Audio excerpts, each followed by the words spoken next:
I have insomnia. If you didn't know, you know now.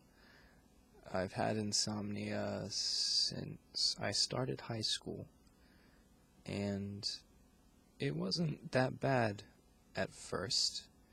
It was like a shock when I found out, because and not like found out like, oh, I have cancer. Like, you find out as in, well, that's why that's been happening. So the first time I couldn't sleep, I was at a friend's house, and I was sleeping over, ironic, and he usually went to bed a lot earlier than I did, just because that's how it was. I stay up later. Gamer instincts, you just stay up late and do things. So he goes to bed, and then around 2 o'clock I decide I'll go to bed now. And then I laid there, and then after about an hour of not falling asleep, I thought, well, that's weird. I'm so tired. Why am I not asleep? And then for the next couple hours, my mind was racing, thinking, why can't I fall asleep? Did I forget how to fall asleep? All you have to do is think about nothing, but thinking about nothing is thinking about something, and that's going to keep me awake until I can't think about anything anymore. So I decided to take a break, because that was just not going to help, and decided to watch some Fresh Prince. It was Nick at Night. It was like 5 in the morning at this point.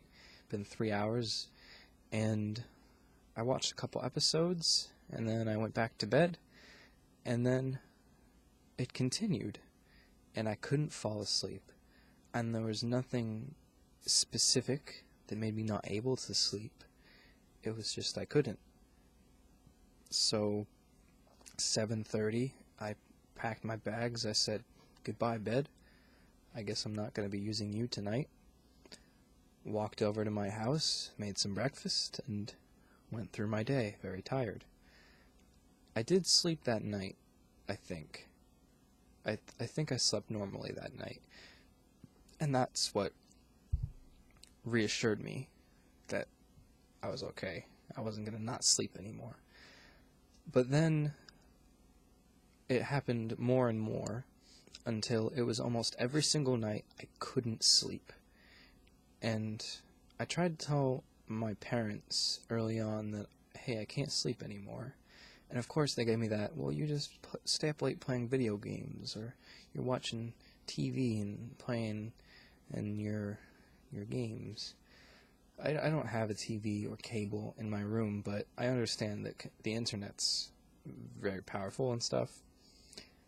But I never did that, obviously. I wanted to sleep very badly, because eventually it didn't become something that was just happening randomly that was irritating. It was draining. It was very hard to do anything without wanting to just sleep. So after 4 or so years, I've come to live with it. It's 4:30 right now, and I'm just okay with that. I went to bed around 11. I got up about half an hour ago, brushed my hair, brushed my teeth, put on a jacket because it's pretty chilly. It's 37 degrees. It's pretty chilly in here. I leave the window open a crack. And I'm just going to start my day now. It's had some negative effects on my diet as well. I have one of these at least like 4 days a week, because without it, I am just a blank piece of paper, not absorbing anything, and it keeps me awake for at least 5 hours. So, now that I'm 18, my birthday was a few days ago, I can get sleeping medication. That's another part of the story it's just I didn't get sleeping medication from my doctor while I was in high school, while I was under 18. It's just what happened. It's not that important to go into it. But now that I am 18, I'm going to call my doctor and ask him for a prescription. And it sounds like magic that you just take a pill and you can sleep again.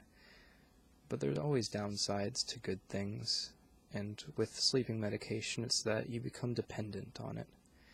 Not an addiction like regular drugs, where if you don't have it, you can't sleep.